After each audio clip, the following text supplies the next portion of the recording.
अब हम एक बहुत बेहतरीन क्वेश्चन कर रहे हैं। क्वेश्चन है एनसीईआरटी का 26 क्वेश्चन, और क्या क्वेश्चन पूछा है, what is meant by chelate effect. Chelate, what is meant by chelate effect. ठीक है, गिव एन एग्जांपल। तो जी जैसे आपको कोई बोलता है चिलेट इफेक्ट, तो मुझे सबसे पहले जो चीज याद आई थी समझने के लिए इसको, चील। जी, चील की खास बात ये होती है, मैं एग्जांपल दे रहा हूं, उस पर समझाऊंगा कि इसका मतलब क्या है। वो अपने शिकार को ऐसे पकड़ती है, ऐसे यूं करके, ऐसे पकड़ती, ऐसे। यहां से कंसेप्ट आता है चिलेट इफेक्ट का।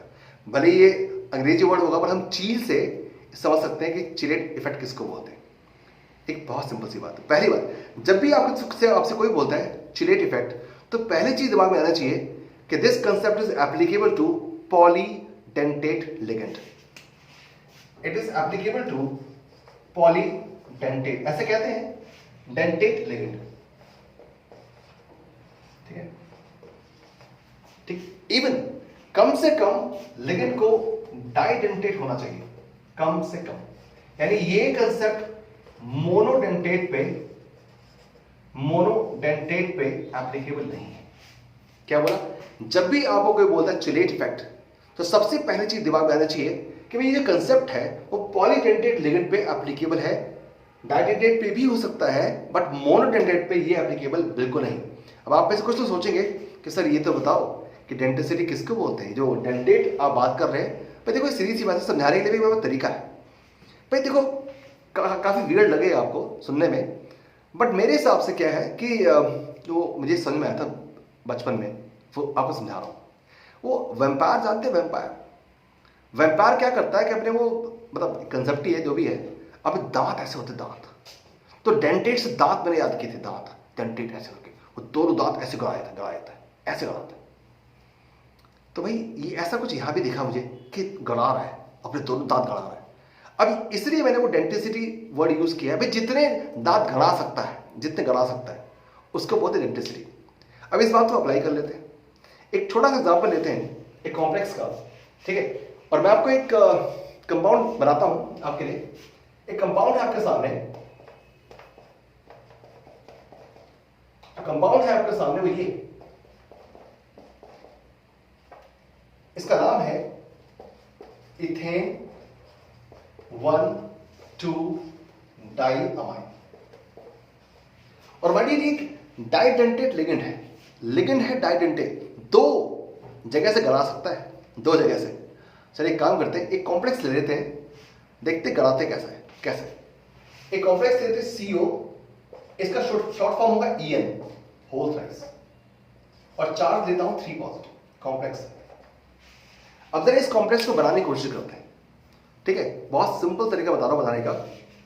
EN में दो जगह से लोन पेयर भेज सकता है, यानी ये दो जगह से, एक तो ये है आपको दिख रहा है आपको, एक ये, तो जितने जगह से इन्हें क्या बोलते हैं, डोनर एटम। भाई देने वाला एटम, सीधी सी बात। तो जितने डोनर एटम होते हैं किसी भी लिगेंड के पास, वो उसकी डेंटिसिटी होती है। तो मान लीजिए आपसे पूछे वैम्पायर की डेंटिसिटी कितनी है, अब बोले 2। दांत तो बहुत है, वही 2 दांत बाहर आके वो घुस जाते हैं ना, तो डेंटिसिटी कितनी है उसकी, 2 वैम्पायर की। तो इस वैम्पायर की कितनी डेंटिसिटी है, 2। ऐसा नहीं है कि सिर्फ 2 ही हो सकते हैं, एक ऐसा लिगेंड भी हो सकता है जो हेक्साडेंटेट हो। जैसे एग्जांपल लेते हैं, एग्जांपल है आपके पास कंपाउंड, ये C है, N, यहां पे ले लीजिए CH2 COO, CH2 COO, फिर यहां पे ऐसे कर लीजिए। कंपाउंड आप शायद जानते होंगे इसका नाम, CH2 COO, यहां पर रखिए CH2 COO। अब चेक कीजिए, यहां पे भी आप चार्ज नेगेटिव है, यहां चार्ज नेगेटिव है, यहां पे लोन पेयर है, यहां लोन पेयर है, तो यहां भी लोन पेयर होगा इसके पास, यहां भी लोन पेयर होगा। CH3 COO एक फालतू आ गया, वो बह गया, एनीवे यहां पे ऐसे आ गया। अब जरा ध्यान से देखिए बच्चे, ये आपका जो कंपाउंड है इसका नाम है EDTA, ethylene diamine tetra acetate, ion है। ठीक है, इसकी डेंसिटी 6 है। कैसे भाई, एक लोन पेयर यहां से, एक लोन पेयर यहां से, एक लोन पेयर यहां, एक लोन पेयर यहां, एक लोन पेयर और एक लोन पेयर यहां। ये हेक्साडेंटेट है, ठीक है। तो ये पॉलीडेंटेट लिगेंड्स हैं। तो पहली बात ये कि concept of chelate is applicable to these kind of polydentate ligands, ये पहली बात। चलिए अब एक काम करते हैं, इतना कॉम्प्लेक्स नहीं करते हैं और सिंपल सा आपको कंपाउंड बताया था आपको मैंने, इसी कंपाउंड का स्ट्रक्चर बता देते हैं। और अगर मैं इसका स्ट्रक्चर बनाऊंगा, ध्यान से नहीं, CO आपका इस केस में कोबाल्ट एक सेंट्रल एलिमेंट है। चलिए इसके आसपास EN3 है, ऐसे है। इसको बनाने के लिए मैं एक छोटी सी ट्रिक सिखा रहा हूं आपको, छोटी सी ट्रिक। क्या करना है आपको 6 पॉइंट्स बनाने, 1 2 3 4, एक ऊपर और एक नीचे, ये ऊपर नीचे। इसको आपने बनाना है कोऑर्डिनेट बॉन्ड, ऐसे ऐसे बना दिया, ऐसे कर दिया, ऐसे कर दिया और ऐसे कर दिया, और यहां पे आपको ऐसे कर देना इसको। अब देख कैसे बनाएंगे, CH2 CH2 NH2। क्या करना है, ध्यान से लिखिएगा, ऐसे कर लीजिए बड़े प्यार से। क्या करना है, CH2, चलिए यहां लिखते हैं CH2, यहां पे लिखिए CH2, ठीक है। और N रखेंगे आप यहां पे, क्या है, NH2 रख लीजिए, और एक लोन पेयर इस पे होगा। यही काम आपको बस करते चले जाना है। N होगा, एक लोन पेयर कर दिया, और ये NH2 था। आपको ये काम सब जगह करना है। क्या, CH2 कर दीजिए, यहां पे CH2 कर दीजिए, मतलब ठीक ऐसे कर लीजिए, ठीक। यहां पे आप N कर दीजिए, और यहां पे लोन पेयर कर दीजिए, यहां पे N कर दीजिए, यहां पे लोन पेयर कर लीजिए, फिर यहां कर लिया आपने CH2। थोड़ा सा मजा आ रहा होगा आपको, कोई बात नहीं, ले लो मजे। CH2 NH2, यहां पे लोन पेयर आ गया, यहां पे CH2 आ गया, ठीक है, और यहां पे NH2 आ गया आपका, और आपने लोन पेयर यहां आ गया। बड़ा सिंपल सी बात, बड़ी सिंपल सी बात। अब ये कोऑर्डिनेशन नंबर इसकी 6 है, खैर चलो ये पूछा नहीं है, हम यहाँ चिलेट की बात कर रहे हैं। एक बहुत सिंपल सी बात है, एक पे छोटा सा एग्जांपल देता हूं आपको, फिर आप जरा डिफरेंस देखिएगा।